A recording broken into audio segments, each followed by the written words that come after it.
What's up and welcome to this James the Bike Guy, where today we've got a new toy sitting behind me. It is a somewhat warm and beautiful day out here in Massachusetts, and the trails have just dried up enough that it's time to get riding on a full suspension again. And here, well, FedEx took a punch out of the box. I've got my brand new bike, and we're gonna get this bike unboxed, built, and some upgrades installed, hopefully in time to make it to the trail before it gets dark. And before I get going, I should introduce what this bike is if you haven't already guessed it. Well, this is a 2022 Specialized Stump Jumper Evo Comp Carbon. So it's got 160 millimeters of front suspension travel, 150 millimeters of rear, and it should make for a nice longer travel trail bike for me to enjoy this coming season. And the first thing to address is going to be the handlebars. So right here, we've got some one-up components, carbon handlebars. This is a place that I definitely would have done a little bit different than what comes stock, especially with their mantra of ride more, work less. But here, we're going to get this installed because it's going to give some extra comfort to this 35 millimeter bar clamp, as well as allow me to save a little bit of weight too. The first thing that's a little bit interesting here as I'm setting this up is this is the first stem I've seen in a while that wants you to not have a gap at the top clamp, but have a gap down below. Most of the time that would end up with some uneven pressure, but it must be how this is designed. So next up is tackling the dropper post on this. And as you can see here, this post that came with it is this X-Fusion Manic. And while I'm gonna rock the saddle that's on the top, I'm gonna go ahead and just get rid of this post in favor of something a bit lighter and definitely a bit nicer. In which case, we're checking out the one-up components 150 length V2 dropper post. And to be able to control that for this build, it's going to be via a P&W lever.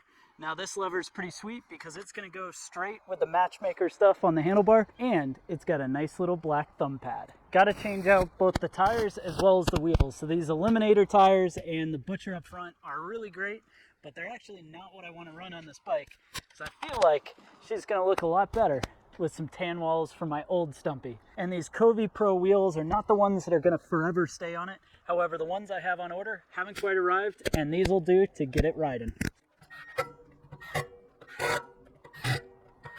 Can get this tire slid into the frame with the new wheel. And we are nearly done getting this bike all set up. It's time to send the shift cable through that down, and now it's just time to dial in the gears.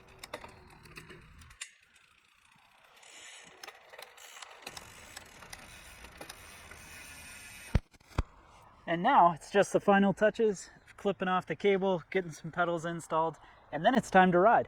We're here at the trailhead with the brand new bike. I just can't wait to see how this rides. We're gonna get a few miles on it and see how we do. All right, we are legit rolling for the very first time on the new bike. Just pulling into the trails here. Check out how it does.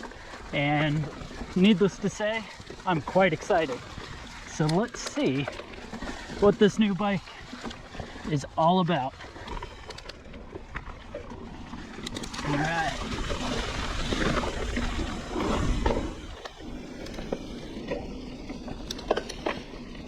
Feels good so far, but the real testament's going to come in this first downhill section here.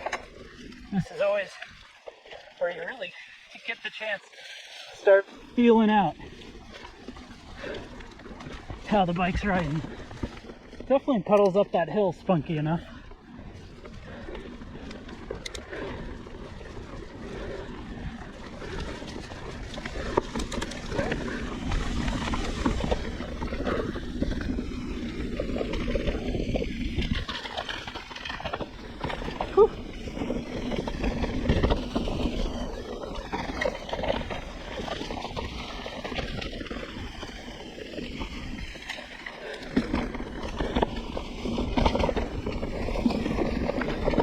So I can already tell Specialized suspension numbers were way too stiff.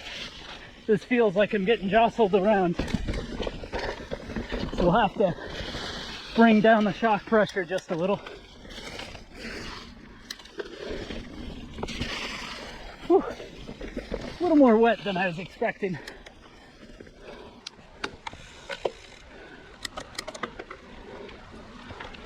What do you think? Should we try a skinny for the first obstacle?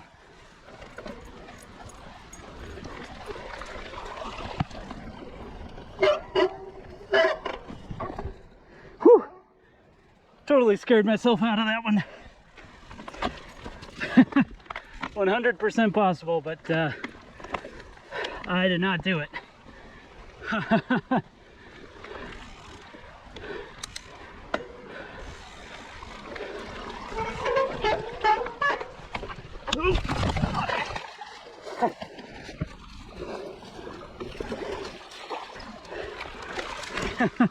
Whew.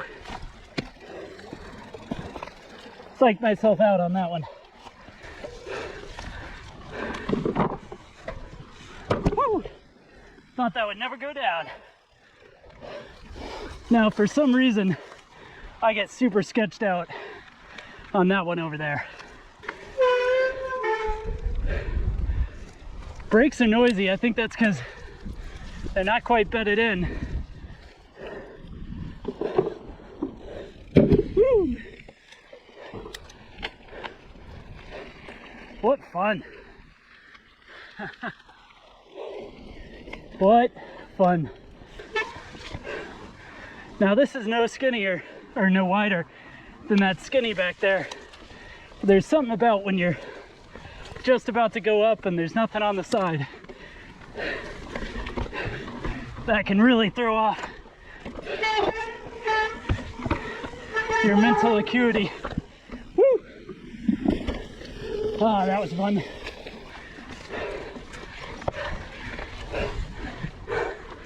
Woo!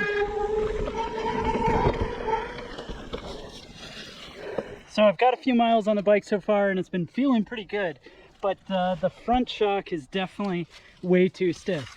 I think right now the rear is feeling okay, although you can see I've used about 3/4 of the travel where the ring is, but I haven't done anything that extreme, so I think that's okay. But instead, the front fork really, I never actually reset where the ring was, but it's feeling a bit on the side of stiff while I'm riding. So to get that taken care of and soften up the front end a little bit, I'm going to take the cap off, use a handy dandy stick. We'll give it, oh, that seemed like a fair amount. So now we're down to right at about 80 psi, and 80 psi is definitely not enough. So I'm going to get a little more air back in here.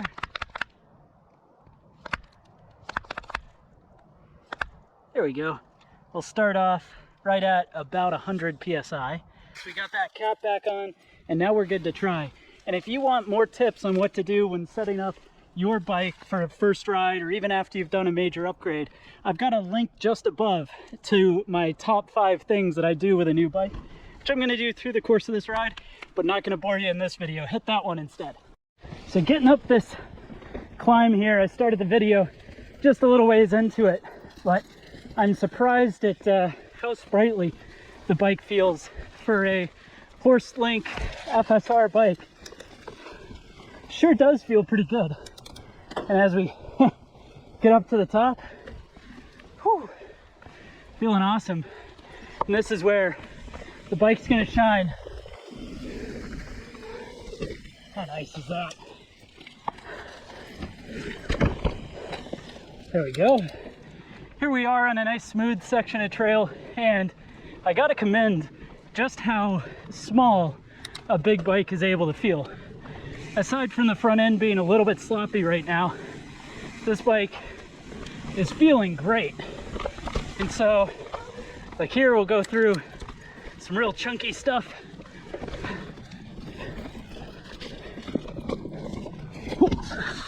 Oh man, it was not clean, but we did it one-handed. But you can see, bike takes things pretty well, and definitely doesn't get that upset. I should mention the bike's running in the high BB position and the middle. Woo, skinny again. I'm so mad that that one earlier got me. But middle headset position and high BB. So not quite as steep as it could be, but certainly on the more trail side rather than enduro.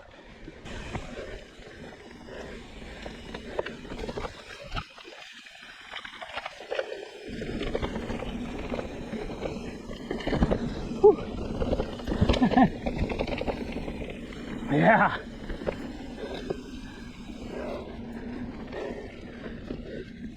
I do love how this bike feels.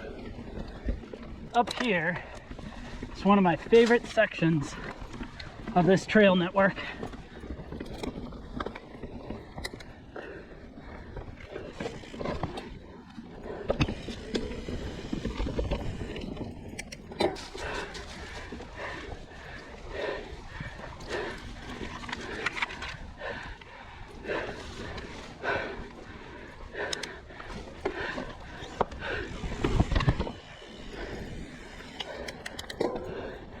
All right.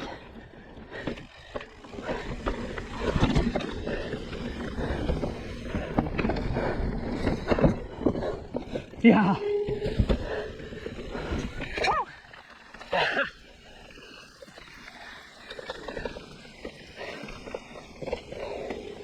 I don't know what it is about that line, but gosh, is it fun.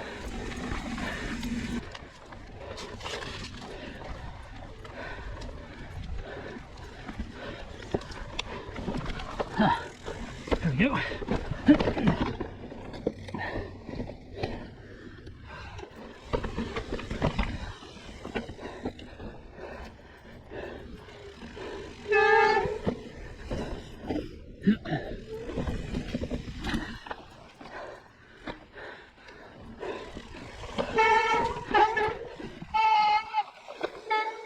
There we go.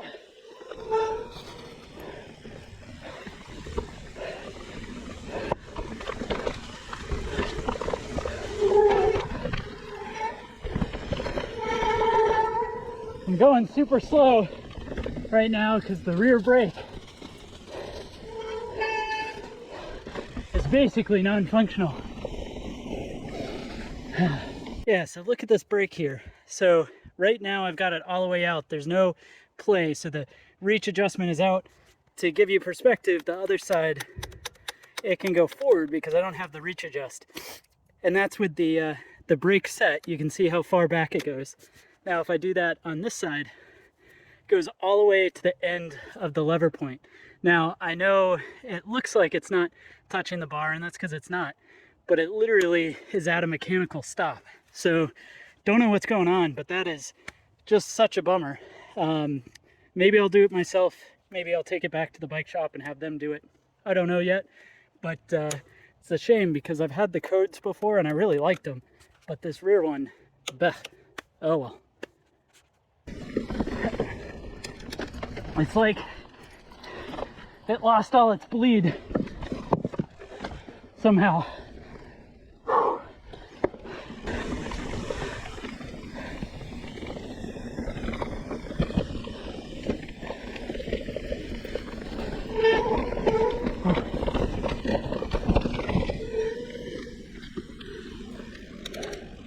That rear brake lever is only there to remind me that I should have a brake there.